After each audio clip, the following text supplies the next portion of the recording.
করছিলাম বা কথা বলছিলাম, তো সেটা নিয়ে আবার ফিরে আসি। তো আমাদের ওভারঅল এখানে রিলায়েবিলিটি একটা যে টাইম ফাংশনের সাপেক্ষে চিন্তা করি, তাহলে এটাকে একটা বলা হচ্ছে বারটফ কার্ভ।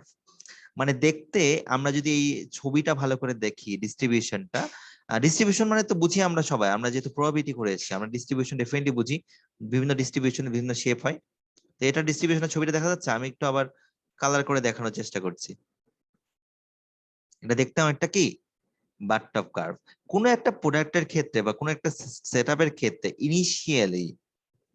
ইনিশিয়ালি তার ফেলার হওয়ার চান্সেস খুবই বেশি থাকে একবারে প্রথম দিকে, ঠিক আছে?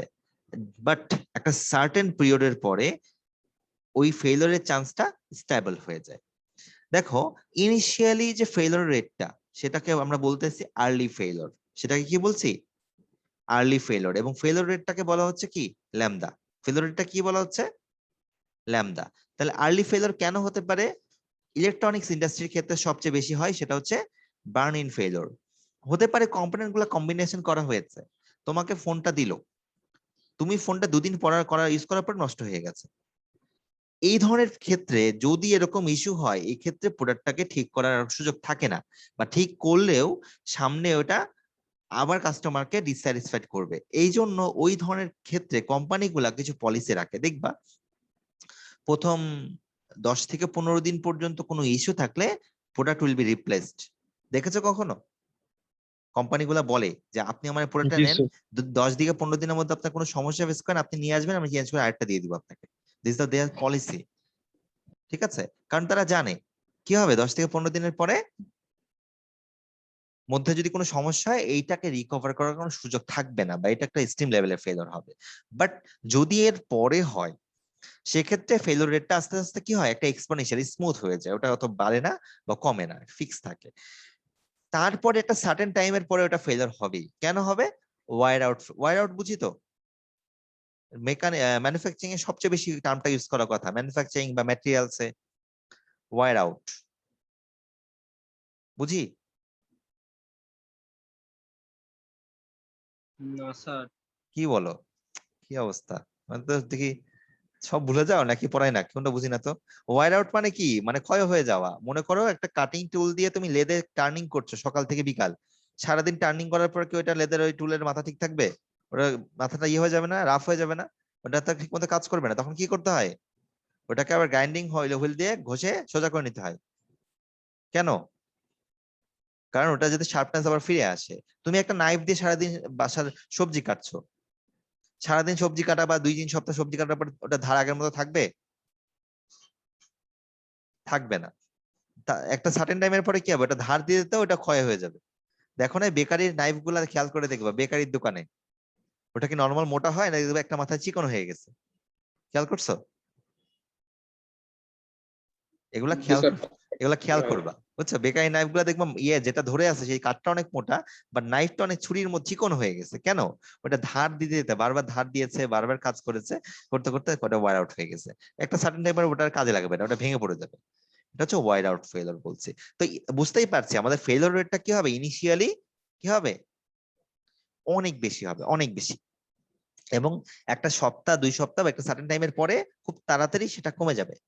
এবং তারপরে ফেলোর রেটটা একটা স্টেবল হবে, সেই রেটটা তারা জানে, এবং সেই রেট অনুযায়ী তারা কিন্তু তাদের কোয়ান্টিটি, কাস্টমার সার্ভিসের কোয়ান্টিটি গুলাকে তারা ডিজাইন করে ফেলবে, যে কিভাবে কাস্টমার দিলে তাদের জন্য কি হয়, ভালো হয়, সেই জিনিসটা করে ফেলবে। এবং লেটার তারা কি করবে, আসলে ওয়াইড আউট হবে, তখন নতুন পয়েন্ট নিতে হবে। তোমাদের অপারেশন রিসার্চ পেপার পড়ানো হচ্ছে না? ওখানে কিউইং জি মেথড স্যার। পড়ানো হয়েছে, কিউইং সিস্টেম। কিউ কিউ মানে কিউ মানে বুঝছো তো, না লাইন। স্যার, এখনো না। জি স্যার, সিলেবাস স্যার কি এখনো না। বলেছেন পড়াবেন? জি স্যার বলছিল। বলছেন না? আচ্ছা, হ্যাঁ, কিউইং মেথডটাও কিন্তু এখানে খুব চমৎকার ভাবে কাজে লাগে। কারণ আমি যখন বুঝতে পারছি আমার এতটা ফেলিওর হবে, সেই অনুযায়ী আমার কাস্টমার কেয়ার একটা এলাকা ভিত্তিক ভাবে আমাকে ওরকম কাস্টমার কেয়ার সাজাতে হবে। এবং তার সাথে জানতে হবে যে আমাদের যদি এত সংখ্যক কাস্টমারই এসে যায়, তাদেরকে বসার ব্যবস্থা এবং তাদেরকে আমি ম্যানেজ করতে পারবো কিনা, সেগুলো কিন্তু রিলেটেড। মানে তুমি প্রোডাক্ট বাজারে ছাড়ছে 1 মিলিয়ন, আর কাস্টমার কেয়ার মাত্র একটা, সেখানে 10টা চেয়ার, তাহলে হলো? কিন্তু হলো না, এটা রিলেট করতে হবে সবকিছু।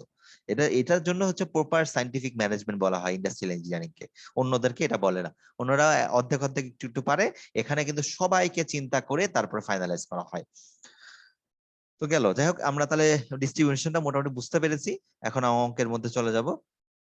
দেখো, আমরা তাহলে রিলায়েবিলিটির ক্ষেত্রে আমরা জানি 1 - ফেইলিওর, তাই না, ওই একটা স্পেসিফিক টাইমের ক্ষেত্রে, তাই তো।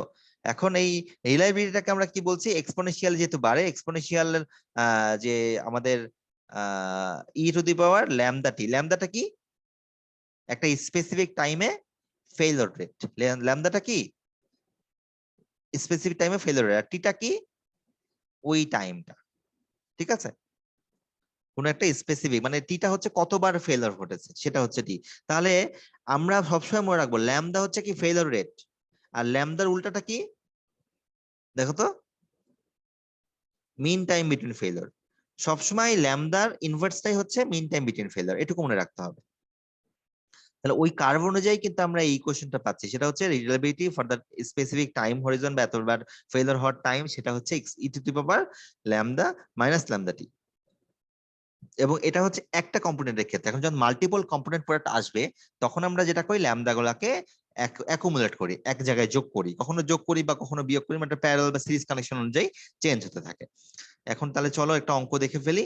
দেখো, একটা স্ট্যাটিস্টিক্স অনুযায়ী একটা বলা হচ্ছে একটা কম্পোনেন্ট ফেলিওর রেট হচ্ছে 0.07। 0.07টা কি জিনিস, উপরে অ্যারো দিয়ে লেখা আছে, দেখো কি বলতো, এটা ল্যামডা ফেলিওর রেট প্রতি 1000 ঘন্টায়। তার মানে প্রতি 1000 ঘন্টায় ওই কম্পোনেন্ট গুলো আমি যদি বাজারে ছাড়ি, তার মানে 7% ফেলিওর হতেই পারে। তার মানে পার ইউনিট টাইম কত, এখানে 1000 ঘন্টাকে আমি 1 ইউনিট টাইম বলছি। তাহলে বলতেছে find the probability that will survive at least 5000 hours. তার মানে প্রতি 1000 ঘন্টায় আমার ফেলিওর হয় কত পার্সেন্ট, 7%। তাহলে 5000 ঘন্টা যদি আমরা হিসাব করি, তাহলে কি এটা 1000 ঘন্টার সাপেক্ষে টি এর ভ্যালু কত, যদি আমরা হিসাব করি কয়বার ফেলিওর হবে, 5 টাইমস ইউনিটস অফ টাইম না, 5। এইভাবেই আমরা টি এর ভ্যালুটা সবসময় বের করবো 5। এই জন্য দেখো আগে ফর্মুলাতে কি ছিল, আর টি, দেখো আর টি, আর টি এখন কি লিখছি আমরা, আর টির জায়গায় টি এর জায়গায় লিখছি, এখন আসলে কত লিখলাম 5। আর e⁻ ল্যামডা টি, টিটা কিভাবে এসে ধরতে পারলাম কি, আমাদের কতবার ফেলিওর হতে পারে বা কত ইউনিট অফ টাইম আমরা কনজিউম করছি, সেটা ইউনিট অফ টাইমটা কোশ্চেনে ফেলিওর রেট থেকে বের করে নিতে হবে। ফেলিওর রেটটা নিয়ে আরেকবার একটু দেখিয়ে দিই, এটা বলতে ভুলে গেছি। দেখো, ল্যামডা ফেলিওরস পার আওয়ার বা পার স্পেসিফিক আওয়ার, এইভাবেই কিন্তু আসছে, যে ওইটাখানে ফেলিওর হচ্ছে 0.07। তো এইটাকে হিসাব করে আমরা দেখতে পাচ্ছি 70.46, মানে 70.5% হচ্ছে আমাদের এটার প্রবাবিলিটি যে রিলায়েবল করবে সিস্টেমটা।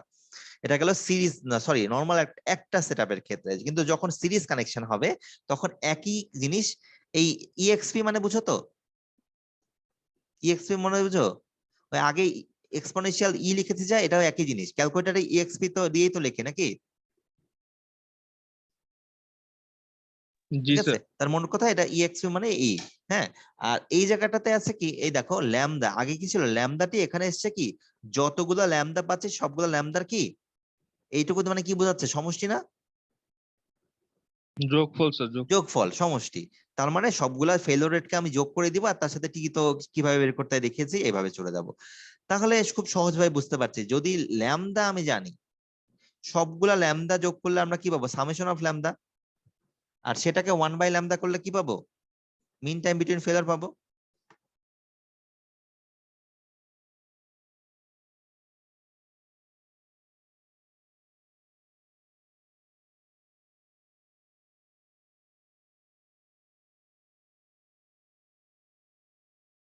তাহলে আমি যেটা আবার বলছি, যে সবগুলা ল্যামডাকে আমি যখন যোগ করে দিব, সেটাকে যখন আমি ইনভার্স করব, তখন আমি কি পাবো, মিন টাইম বিটুইন ফেলিওর না, একটু আগে যেটা বলছিলাম, বা এই যে এই ফর্মুলাটার দিকে খেয়াল করো, নিচের দিকে শুনতে পাচ্ছি কি, জি স্যার। এই যে 1/λ, তাই না। তার মানে আমার এখানে যখন সিরিজ হবে সবগুলো ল্যামডাকে আমি যোগ করে দিব, তাহলে ফেলিওর রেট পেয়ে গেলাম। সেই ফেলিওর রেটটাকে 1/, করলে আমি কি পাবো, মিন টাইম বিটুইন ফেলিওর। তো একটু চলো আমরা অঙ্কর ধারায় যখন দেখবো তাহলে আরো ক্লিয়ার হয়ে যাবে। দেখো তাহলে ফর্মুলা গুলা কি মোটামুটি আইডেন্টিফাই হলো। এখন যদি সবগুলা ল্যামডা একই সাইজ হয়, মানে একই ভ্যালু হয়, তার মানে কি সেটাকে 1/n ল্যামডা লেখা যেতে পারে না, একটু আগে যেটা করেছি। বুঝতে পারছি?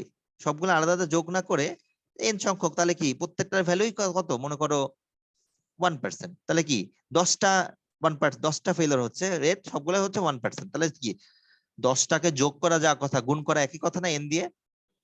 জি স্যার। সেটাই আমি এখানে লিখেছি। বা এই যে এটা যখন, এটা কখন, এই ফর্মুলাটা যখন আমাদের ফেলোর রেটটা ইকুয়াল হবে এবং আমাদের মিন টাইম বিটুইন ফেলোর বের করতে হবে for series connection, for series connection.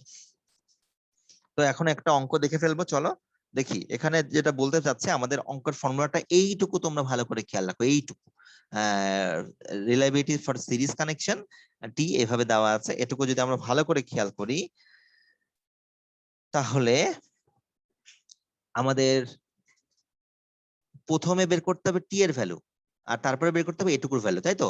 এখন এই কোশ্চেনে আমাদের দেখতে হবে যতগুলো আমাদের ফেলোর রেট আছে বা ল্যামডা আছে সেগুলোকে যোগ করা। তাহলে দেখতেই পাচ্ছি 1টা 2টো 3টে 4টা যোগ আছে, 4টা যোগ করে দিতে হবে। যোগ করে দিলাম, তাহলে কি পেলাম? ল্যামডা আই পেয়ে গেলাম।